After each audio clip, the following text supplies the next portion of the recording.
appreciate that. Tell us what's going on, some of the fascinating developments with the company and some of the aircraft. So, Ellen, it's all yours.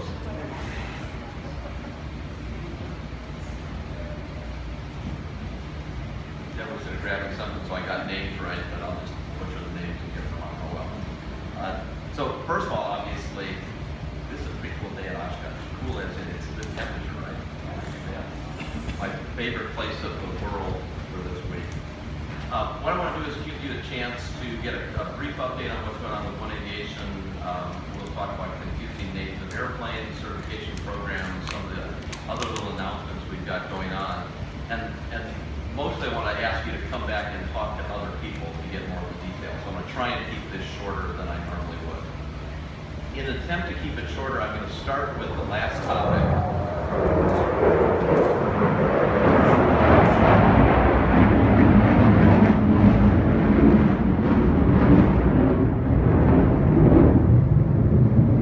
That was louder this time. Maybe that was a big one. I don't think so, but maybe. So starting with the end first, privatization. How many people were at the presentation earlier? So you guys all got most of the talk, yeah, obviously. The point I wanted to emphasize, along with obviously that it's essential that all of us, and since you guys have the largest microphones that you guys are doing, is that we have to communicate to more people besides just ourselves. To the extent that most people inside general aviation understand the issue and understand the message, that doesn't do any good if we don't talk to other people. And when I talk to other people, normally the people who are in favor of privatization will start and end with only this point. Government is inefficient, private business is more efficient. And that's an interesting position that I would tend to believe in, except that it completely misses the point here. That's not what this is about. And I'd be tempted to use words like fraud. The language that the privatization side is using is deliberately deceptive in an attempt to mislead people. So what they're trying to do under privatization is make it sound like it will be a free market system, competitive environment, and it simply won't be. When you think about the study of economics and what free market capitalism means, one of those required mechanism to make it work is competition. And this is a system that will, by its nature, not have competition in it. So talk to people that are outside of aviation and make sure that they understand that this is not about a business solution, this is about a monopoly. And if you're going to have a monopoly, which is the complete opposite of a free market, you better be really careful about who you give the monopoly to. Okay, so there, I look at the statement first, now to the end. The beginning is, obviously, from a One Aviation point of view, our main focus continues to be the Eclipse 700 Project Canada. So let me clear this up right at the beginning. Yes, we use both names. Eclipse 700 is the formal designation that is on the documentation with the FAA. At some point, paperwork has to be generated and has to have a name. And the reason it's confusing to everybody else is because we still use them at both times. What's the right word? Interchangeably, that's the right word. We use them interchangeably. I call it Canada. When we got a meeting, I say, how's something going on in Canada? But the idea of Project Canada is so that people understand that there will be a name and there will be some more formal marketing when we launch it completely as a product, and that will include dates and prices and financing and all those other things. So what we're trying to do is make sure that people understand the project and are kept up to speed as we make progress, but that, and our sales guys hate this, but to me, project is still an important part of it. There are things we're figuring out along the way. Now, having said that, we feel very good about it. So my first invitation is, please come over to the display. For people who want more detail on it, there is a very significant engineering presentation that we would be happy to walk you through. And I was tempted to do it today and do it more happily to death. Some of you would be fascinated by it. But there's a lot of substance to the program in terms of what's changed on the airplane, what those changes result in terms of the final product, and sort of the logic behind them. As all of you know, it consists of basically four main parts. It's a bigger wing that allows more fuel. It's a larger horizontal to take care of the new aerodynamics. It's the longer fuselage, I guess it's 5 things, wing and tail actually put together. It's longer fuselage, which makes it into a real 6-seater airplane, 14 inches longer fuselage. It's Williams engines now, which we're really pleased with some of the changes that does to the performance, and it's Garmin avionics. Each of those pieces by itself, you ought to take a look at if you want to understand the project, because while they sound like a big deal, here's the way I get told me sometimes. You're changing everything. It must cost hundreds of millions of dollars. To the reverse, which is, oh, you're only adding a few inches here and there and swapping the engine out. Oh, we're doing just a few things. So a lot of engineering substance to it. Most importantly, limited scope of what we're doing and gigantic changes to the airplane. We believe that what this results in is, first of all, from a business point of view, a very contained, doable project. But from a long-term perspective, that this changes the nature of the airplane in terms of where it fits in the market. You guys will routinely write things, accusations here, that people will say the BLJ market is dead. I've never been comfortable with the phrase BLJ.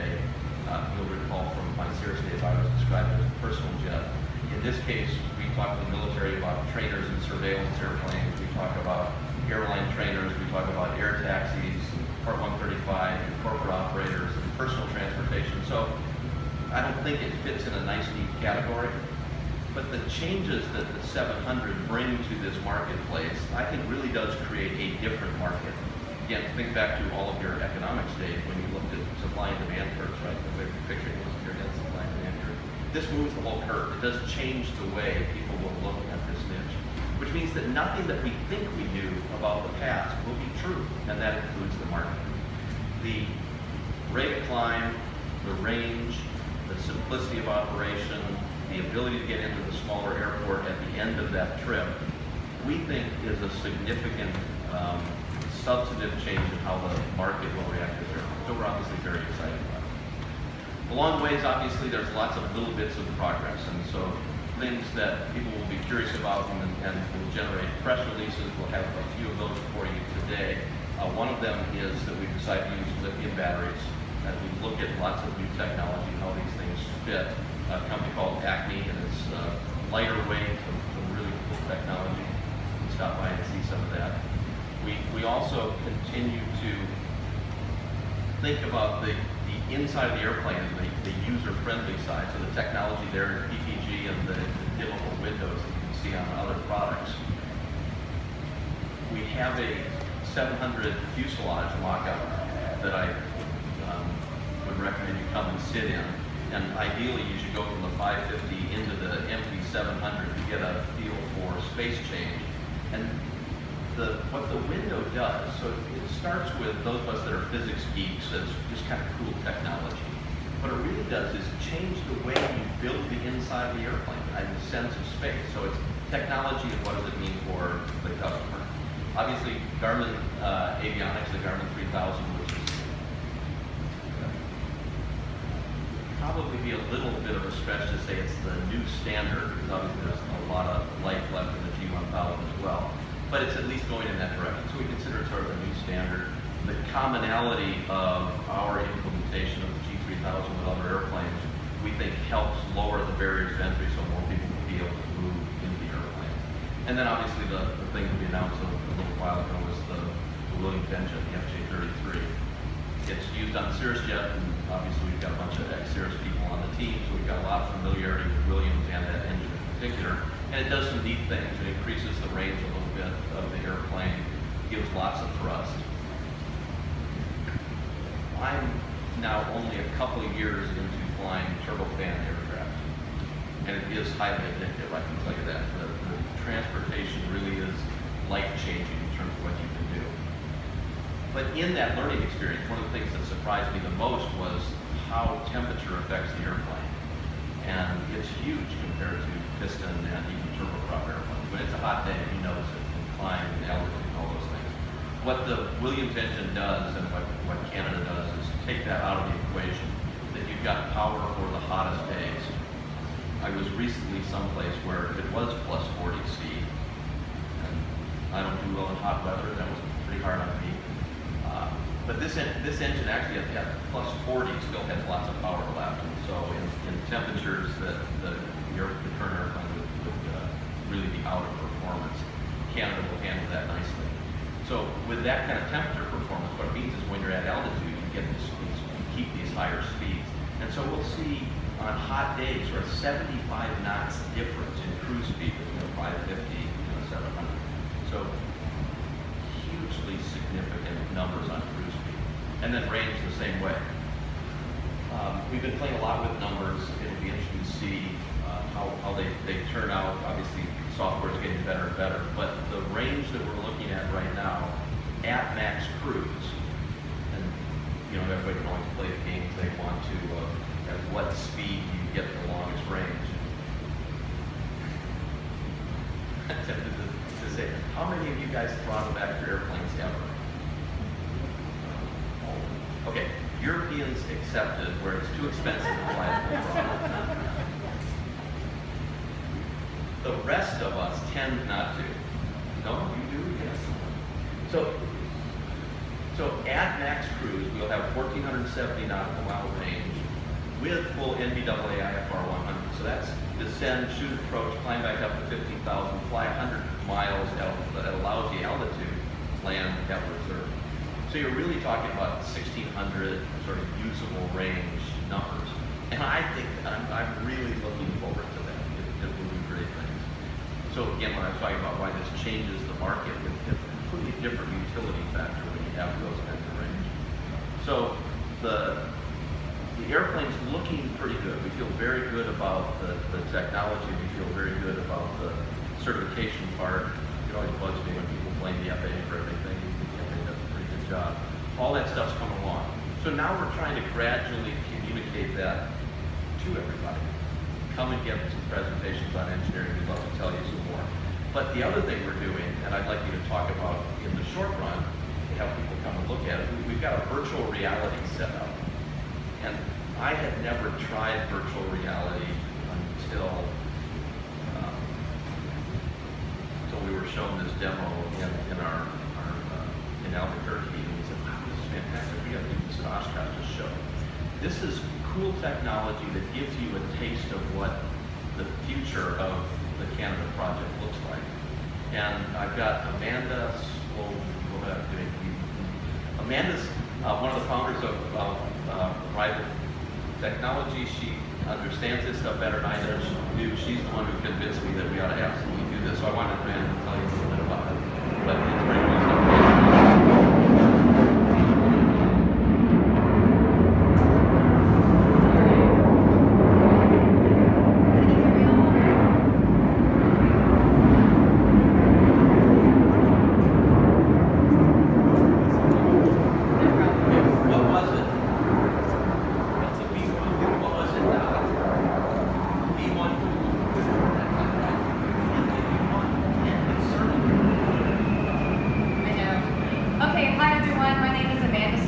I'm co-founder of Rival Theory. So our company actually does artificial intelligence for VR and entertainment and interactive entertainment. So we've actually partnered with Aviation to go ahead and give you guys a sneak peek, an exclusive sneak peek here at Oshkosh associated with Project Canada. So what's really great about virtual reality is you can experience things that don't exist in reality just yet. It gives you, in a sense, a lens to see what the future is going to be. And that's exactly what we're doing in the experience.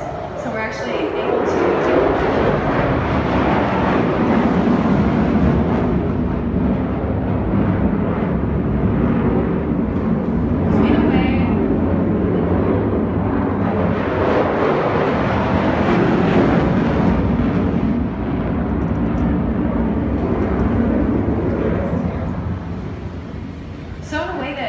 engineering illustrations can't really do whenever you're comparing a 550 to a 700, virtual reality can. So our experience is actually at scale and room scale. So you can walk around the Canada project, which is a really great immersive experience. You get to get up a little bit close to the airplane and start to see some of the differences that we're talking about. The changes in the wingspan, the horizontal tail, the additional window, and we talk about some of the additional features itself for the increased range and respect. So go ahead and come up to the booth. Press, of course, are all invited to go ahead and check it out. We're actually scheduling people out. It should be there every single day on the hour. We do it in about 10 to 20 minute blocks. We'd love to show you through. And since you're press, we can also show you the VIP experience as well. This stuff really is incredible what she and her firm do. And I haven't told you this story yet. I was in Europe just last week. In the original demonstration, in order to get a sense of the three-dimensional nature of it, they had these little dandelion things floating around. I feel like reaching out and grabbing them. It's very, very real. So I'm in Europe, I'm sitting in a restaurant, and there's this dandelion floating by me, and I'm thinking, oh, virtual reality here. It's almost as real looking as your stuff. But definitely come by and see it. It will start to be fairly common, obviously, from marketing presentations, from engineering presentations. It will be part of how we see the world. A conversation that we all have is whether or not virtual reality will ever replace the real world. I believe not. I still like getting in the airplane and going places, but it is pretty cool stuff. So 700 is still moving forward. Come see the engineering stuff. The answer that I always have for everybody that always asks, no, we're not making any progress on Kestrel right now. We're still very optimistic about that airplane's place in the market, but everybody's working on Canada. I'm sure I'm forgetting some other things, but I promised myself that I wouldn't take too much time. Questions? What is the timeline for Canada certification and anything you got workers? Question was, what's the timeline for certification? Anything I can say about workers? We've got about 30 orders, not counting the ones from China on the airplane. We're not being aggressive about orders because philosophical views that I have about it. But we feel very good about the interest in the airplane. The certification timeline, it will be a new type certificate being done under the new simplified Part 23. We're very, very pleased with the direction that the FAA is going on that. And we sometimes talk about the kinder, gentler FAA, or we pick your government. I think one of the interesting examples of either international cooperation or competition, and we talk about privatization, lacking competition, the FAA had agreed that they were going to implement the new rules on August 30th. And EASA came in and said, we're going to do it on August 15th. So there's some good things going on in the area of regulation where they're looking at how do we make it more effective, how do we get the right results, how do we work cooperatively. So we have a new type certificate to the latest amendment. We feel good about all that. Obviously, all of the existing data from the 550 that applies slides over. So the certification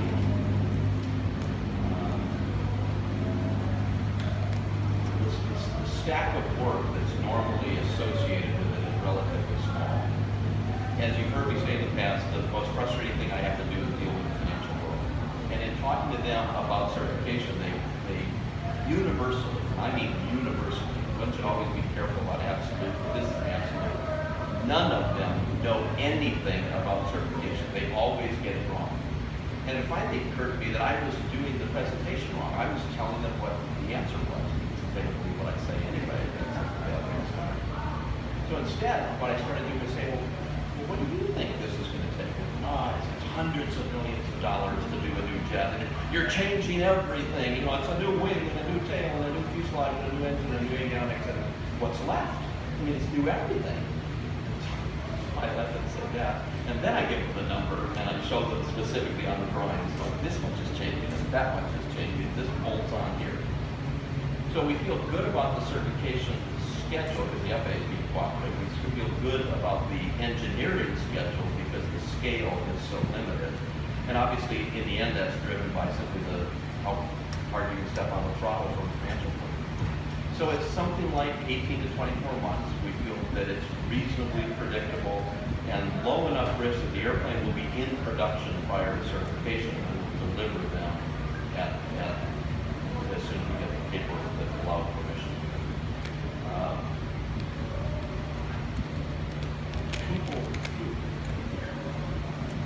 We do ourselves, all of us, together a great disservice by talking about FAA and certification as if it's an unknown depth place where people go to drown. It's just not that. So before any of you write any of that, come over and talk to the engineer. It won't be me. Talk to some engineers about what's really involved in certification. We'd be happy to walk you through it. But we would say that certainly in 2 years or so, unless the financing doesn't materialize, that's some good conversations going, so we think it will. But 2 years from now, the airplane will be in production, and then I'll be really pissed when everybody says, "Well, of course we knew it was going." Other questions? You have a price? You have a price? I couldn't hear you. Cost. A price tag on it? Oh, price. Okay. Price and cost are two different things, actually. The good part about it is the cost is lower than the price. I want the cost. You want the cost? I want that cost. The first one costs more, and then they get cheaper as you divide those costs out. The price is $3.6 million for the airplane. And what's not decided yet is what we will be doing about options. So it is considered in that range. In the beginning, a lot of the orders will be from existing Eclipse owners that are moving up and getting a performance advantage, so there'll be some trade and stuff going on. But we think it's a pretty good price point. Have you got any kind of trade-in program for 550s that you're going to be using as part of the 700 program? Okay, so I think what you said was, what's the trade-in program? I really am getting deaf. Trade-in program on 550s towards 700? Did I get that right? Okay. So the answer is yes, and it's a progressively changing. The first group of orders got a great deal, and what we had said, that reminds me of something that I actually brought up earlier, that anybody who bought one of the last 550s early in the trade-in program, we would give them dollar for dollar what they paid for the 550, minus a depreciation, dollar for dollar on the first one, then a depreciation schedule and the difference. And the reason why we're doing that is because we're still going to, our product line in the future will be a 700 and an SE. So we will take those 550s back in, rebuild them, and resell them. The way people should think of the 700 versus the 550 is SR20 versus SR22. And it's actually true from the engineering point of view as well. The SR22 was a little bit longer wing, bigger fuel tanks, a bigger engine, so the same sort of scope. And we sold, I don't know what the new numbers are, but we always sold 4 times as many 22s as we did 20s. And that's the way we think of sort of a 700 versus a 550. The market is significantly larger because of performance. But you can't keep the 500, 550 in production very well at those low numbers. So that price point will be filled by the SE. Anybody who can't afford the full-up 700 will be able to buy the SE, which is a 550 airframe, and at a lower price point, and then move up where they can. So the part that I was going to say, so there's the other part of the confusion, obviously my fault, is the 550 out of production? The answer is no, not yet. But there are only 2 left that we're building for sure that haven't been sold. And then I add to that the confusion of that in our discussions with international partners, we have some other people who want to keep the 550 in production. So if they really get positive about it, then maybe it does stay in production for markets in other places that I don't understand. China, for example.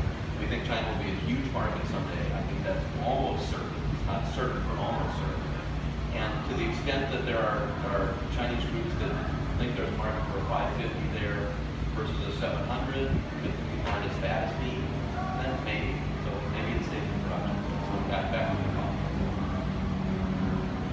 Another question.